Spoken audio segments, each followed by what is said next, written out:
তোমাদের কাছে নিয়ে এসেছি একটা নতুন রেসিপি নিয়ে। সেটা হলো পটল পাতুরি। মা এটা বাড়িতে দারুণ বানায়। আর জানো তো, মা যখন করে না, তখন বিয়ের আগে আমাকেও পাঠাতো, আর এটা খেতে আমাদের প্রত্যেকেরই ভীষণ ভালো লাগে। তাই জন্য তোমাদের সাথেও ভাবলাম শেয়ার করি।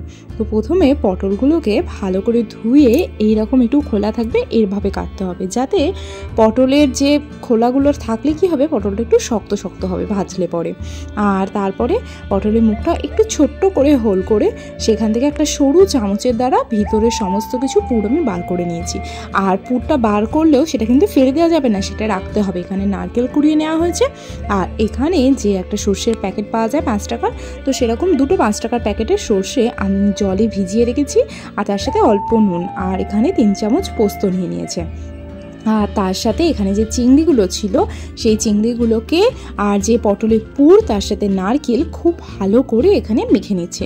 আর এটা হাত দিয়ে মাখাই ভালো, অন্যরকম চামচ দিয়ে মাখলে চিংড়িটা ভালো করে মাখাও যাবে না, মানে ভালো পেস্ট হবে না আর কি। তবে আবার মিক্সিতেও করতে যেও না, মিক্সিতে করলে কিন্তু ভীষণভাবে মিহি হয়ে যাবে আর খেতে মোটেই ভালো লাগবে না। আর একটু কড়াইতে তেল নিয়ে আর এর মধ্যে একটু হলুদ আর একটু নুন দিয়ে দিয়েছি। তারপরে এটা কড়াইতে খুব ভালো করে তেল দিয়ে এটা ভালো করে একটু নেড়ে নিতে হবে, যাতে চিংড়ি মাছের যে গন্ধটা সেটা চলে যায়, আর হলুদের মশলার গন্ধটাও যাতে কেটে যায়।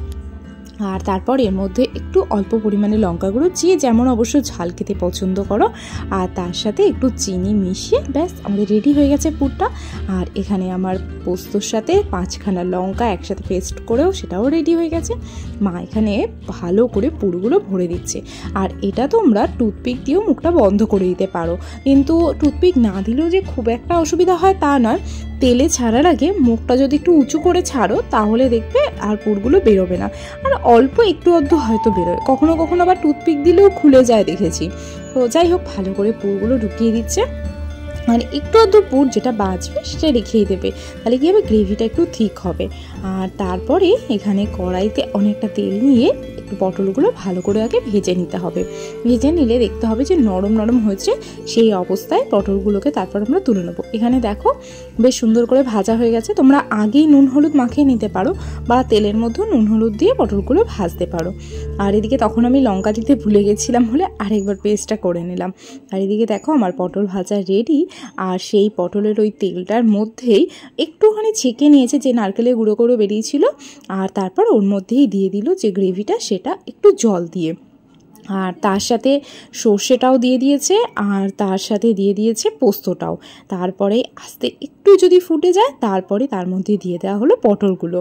আর পটলগুলো দেওয়ার আগে এটার মধ্যে তোমরা একটু চিনি, একটু হলুদ গুঁড়ো দিয়ে দিতে পারো, না দিলেও চলে। যদি পটলের মধ্যে থাকে তো বেশি দেওয়ার দরকার নেই, একটু পরিমাণ বুঝেই দিয়ে দিও।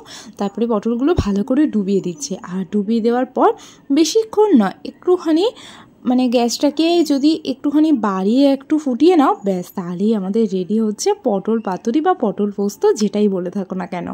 খেতে কিন্তু সত্যি বলছি দারুণ হয়, আর এত বড় বড় পটল তো একটা খেলেই হয়ে যায়।